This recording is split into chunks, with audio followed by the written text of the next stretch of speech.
এই যে ব্রাহ্মণ ক্ষত্রিয় বৈশ্য শূদ্র এগুলো আর ঠিকভাবে ধরে রাখা যায় নাই। ব্রাহ্মণের ছেলেটা যদি পুলিশের চাকরি করে সে কি ব্রাহ্মণ রইল না ক্ষত্রিয় হয়ে গেল? কি হয়ে গেল? ক্ষত্রিয় হয়ে গেল। ব্রাহ্মণের ছেলে যদি ব্যবসা করে সে ব্রাহ্মণ হয়ে গেল, ব্রাহ্মণ রইল না বৈশ্য হয়ে গেল, বৈশ্য হয়ে গেল। আপনার পূর্বপুরুষ মাছ ধরতেন, আপনি বর্মণ বা জেলে, কিন্তু আপনার ছেলে সে মনে করুন কলেজের প্রফেসর, সে মাছ ধরে না, তাহলে সে কি করে বর্মণ, সে কি করে জেলে হলো? এটাই তো আমাদের সবচেয়ে বড় ভুল। এটা পেশা অনুযায়ী লাগে, টাইটেল শাস্ত্রে নেই। রামের পিছনে কি টাইটেল আছে? লক্ষণ, ভরত আছে টাইটেল? দাপরের দিকে তাকান, দুর্যোধন, অর্জুন, নকুল, সহদেব, এগুলো আছে টাইটেল আছে? কংস, জরাসন্ধ, টাইটেল আছে? নেই। টাইটেল আসলো কোত্থেকে? টাইটেল আসলো ইতিহাস পড়ে দেখবে কার শাসনামল থেকে? বল্লাল সেনের আমল থেকে। বল্লাল সেনের আমল থেকে টাইটেল এসেছে। আমি মাছ ধরি, এই জন্য আমার নামের পিছনে বর্মণ, আমি জেলে। আমি হাড়ি পাতিল তৈরি করি, আমি পাল। এটি হচ্ছে পেশানুযায়ী, এগুলো বংশানুযায়ী নয়। এই জন্য কাউকে ছোট করে দেখা যাবে না। ভগবানের সৃষ্টি সবাই সমান। এবার যে চুল কাটে, আমি যদি চুল কাটি তাহলে আমি শিল। এখন যে শিলের কোন ছেলে যে চুল কাটে এমন নয়, গিয়ে দেখবে কায়স্থর ছেলেটাও বিদেশে গিয়ে চুল কাটে। আমাদের বাংলাদেশে অনেক বড় বড় জেন্টস হেয়ার স্টাইল আছে, 60 ছেলে চুল কাটে। এগুলো পেশা, এগুলোর দ্বারা বংশ নির্ধারিত হয় না। আমাদের হিন্দুদের মাঝে এই মতভেদের কারণে হিন্দুদের এই দুর্দশা। এই জন্য কাউকে ছোট করে দেখা যাবে না, প্রত্যেকেই ভগবানের সৃষ্টি। জাল, একটা জাল আছে আমাদের সিলেটি ভাষা বলে কন্যা জাল, চিনেন তো? উড়াইয়া দেয়। আর আমার হাতে যদি কন্যা জাল দেন, আমি তো এই জাল উড়াতে পারি না। এবার এই কন্যা জাল উড়াইবার ক্ষেত্রে আপনি আমার থেকে যোগ্য কি যোগ্য না? যোগ্য। এটা আপনার কাজ, আমি পারি না। আমার হাতে যদি একটা কেঞ্চি ধরিয়ে দিয়ে বলেন একটু চুল কাটেন তো রাহুল কৃষ্ণ দাস, আমি পারবো না। রুবেলের হাতে যদি আমি কেঞ্চি ধরিয়ে দিই, সে চুল কাটতে পারবে। এবার আমার থেকে রুবেল শ্রেষ্ঠ চুল কাটার জায়গায়। এই যে রুবেল, সে তো আমার পাঠ শুনে প্রসাদ বুঝে হয়েছিল, আমার স্টুডেন্ট। এই করোনার ক্রান্তি লগ্ন থেকে আমার পাঠ শুনতো, তারপর সে প্রসাদ বুঝে হয়েছে। তার হাতে একটা কেঞ্চি ধরিয়ে দিয়ে রুবেল তো চুল কাটতো, এবার সে চুল কাটতে পারবে। আমার জায়গায় সে শ্রেষ্ঠ চুল কাটার জায়গা। আমাকে যদি একটা ভাগবতের শ্লোক দেওয়া হয়, আমি পারবো। চুল কাটার লোকটা আমার থেকেও শ্রেষ্ঠ তার জায়গায়।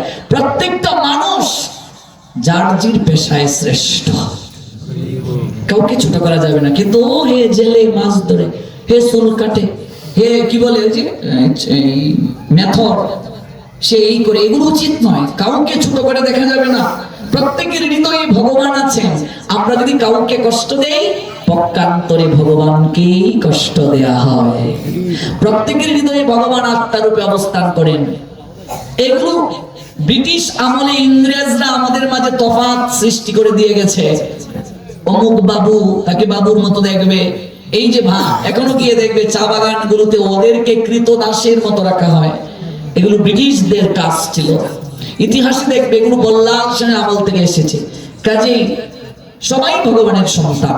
আমরা ভগবান থেকে সবাই এসেছি, আমরা ভগবানের কাছে আবার সবাই যাব।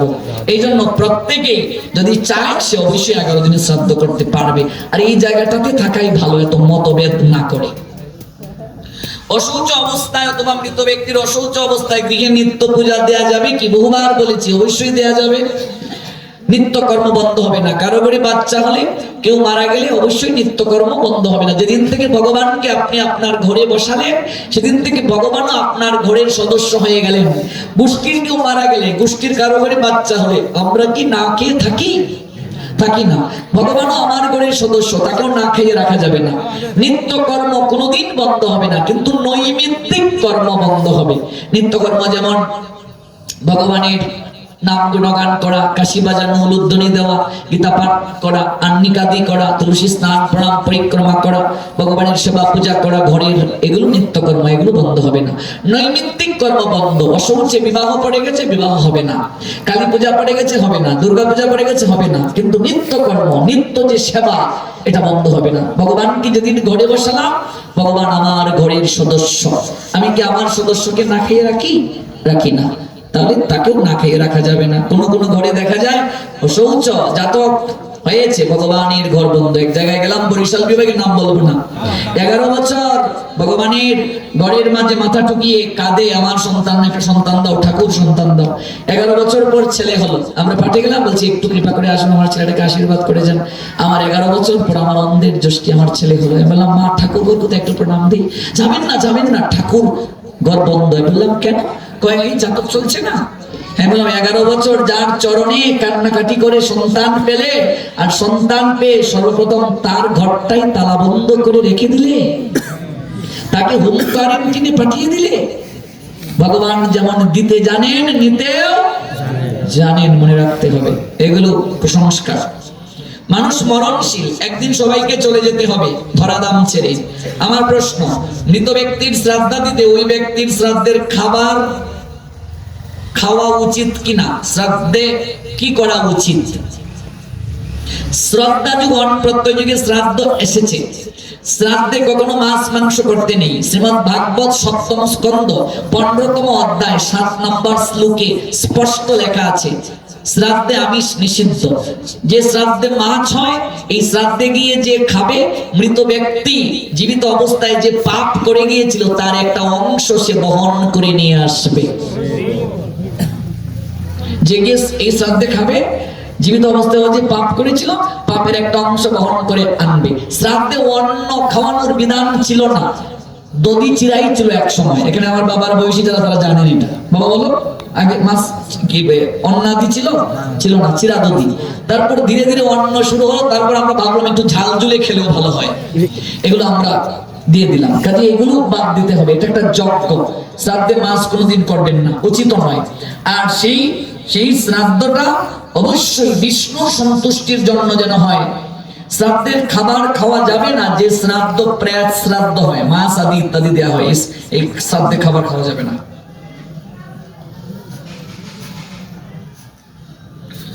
আশা করি উত্তর পেয়েছেন। যদি আর কোনো প্রশ্ন থাকে আগামীকাল দেবেন। আগে